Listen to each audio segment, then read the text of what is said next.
Halo, assalamualaikum warahmatullahi wabarakatuh. Izin Bu, perkenalkan nama saya Istama Satrio Wiburoni dari kelas 3B semester 3. Saya akan menyampaikan sebuah materi mengenai bab 10, yaitu peradilan tata usaha negara untuk memenuhi tugas hukum administrasi negara pada hari ini. Sebelumnya, izinkan saya untuk menyampaikan beberapa pernyataan terlebih dahulu mengenai pembahasan terkait apa yang akan dibahas, yaitu bab 10 peradilan tata usaha negara. Sebelumnya saya menyampaikan dulu bahwa materi yang saya sampaikan ini itu sumbernya berasal dari buku online yang saya ambil dari internet. Peradilan tata usaha negara sendiri itu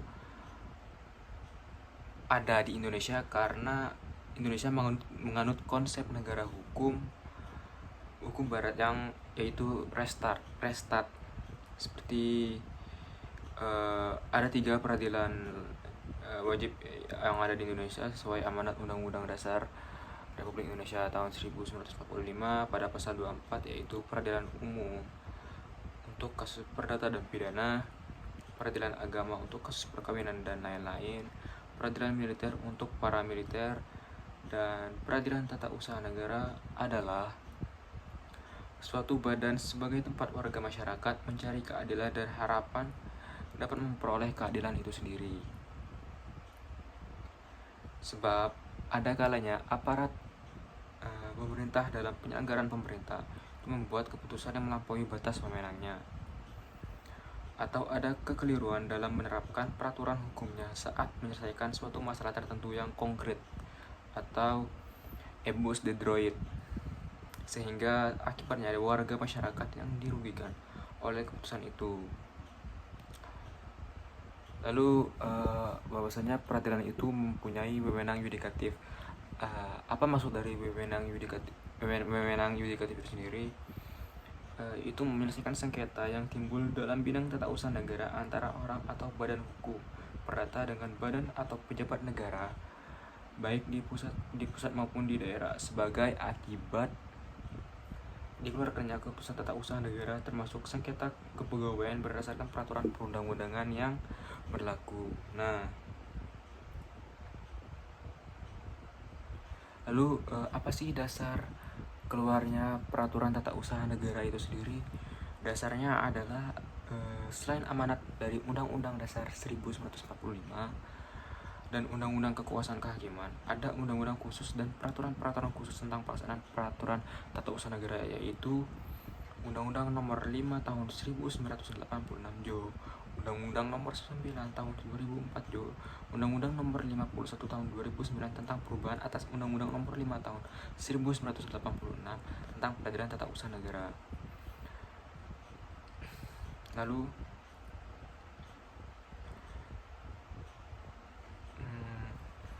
dalam peradilan tata usaha negara juga itu mengenal keputusan tata usaha negara fiktif yang menurut Undang-Undang Nomor 5 Tahun 1956 dan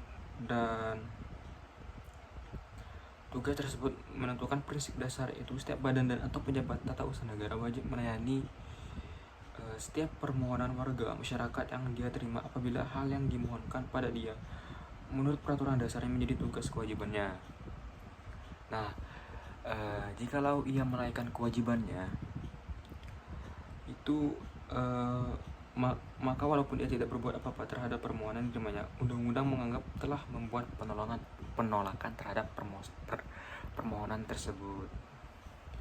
Jadi begitu. Lalu gimana sih kayak karakteristik dari peradilan tata usaha negara itu sendiri? Ada beberapa karakteristik dari peradilan tata usaha negara yang bisa dijadikan perbedaan dengan peradilan-peradilan yang ada di Indonesia lainnya. Di antaranya adalah pada berlakunya beberapa asas peradilan tata usaha negara. Itu yang pertama ada asas praduga rechmatic, itu mengandung bahwa tindakan penguasa selalu harus dianggap rechmatic sampai adanya pembatalan. Lalu ada asas pembuktian bebas. Ini berarti hakim yang menetapkan beban pembuktian. Jadi hakim yang menetapkan untuk pembuktian tersebut.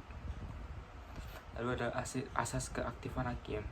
Keaktifan hakim dimasukkan untuk mengimbangi kedudukan para pihak karena tergugat adalah pejabat tata usaha negara, sedangkan penggugat adalah orang atau badan. Nah, selanjutnya ada asas keputusan pengadilan mempunyai kekuatan mengikat. Sengketa tata usaha negara adalah sengketa hukum publik. Dengan demikian, putusan pengadilan tata usaha negara berlaku bagi siapa saja. Nah, selanjutnya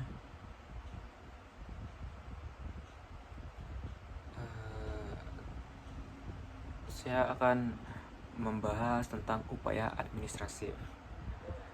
Tidak semua keputusan tata usaha negara dapat langsung digugat melalui peradilan tata usaha negara. Terhadap keputusan tata usaha negara yang mengenal upaya administratif atau UP diisyaratkan untuk menggunakan saluran-saluran peradilan tata usaha negara. Untuk keputusan tata usaha negara yang memungkinkan adanya upaya administratif, gugatan langsung ditujukan kepada peradilan tata usaha negara. Dengan demikian ada dua jalur berperkara di muka peradilan tata usaha negara. Bagi keputusan tata usaha negara yang tidak mengenal upaya administratif, gugatan ditujukan kepada peradilan tata usaha negara tingkat 1. Sedangkan bagi keputusan tata usaha negara yang mengenal upaya administratif, gugatan langsung diajukan kepada peradilan tata usaha negara. Lalu selanjutnya saya akan membahas alasan menggugat. Nah, berdasarkan ketentuan pasal 53 ayat 2, dasar pengujian oleh pengadilan terhadap putusan tata usaha negara atau KTUN yang digugat adalah keputusan tata usaha negara yang digugat itu bertentangan dengan peraturan perundang-undangan yang berlaku.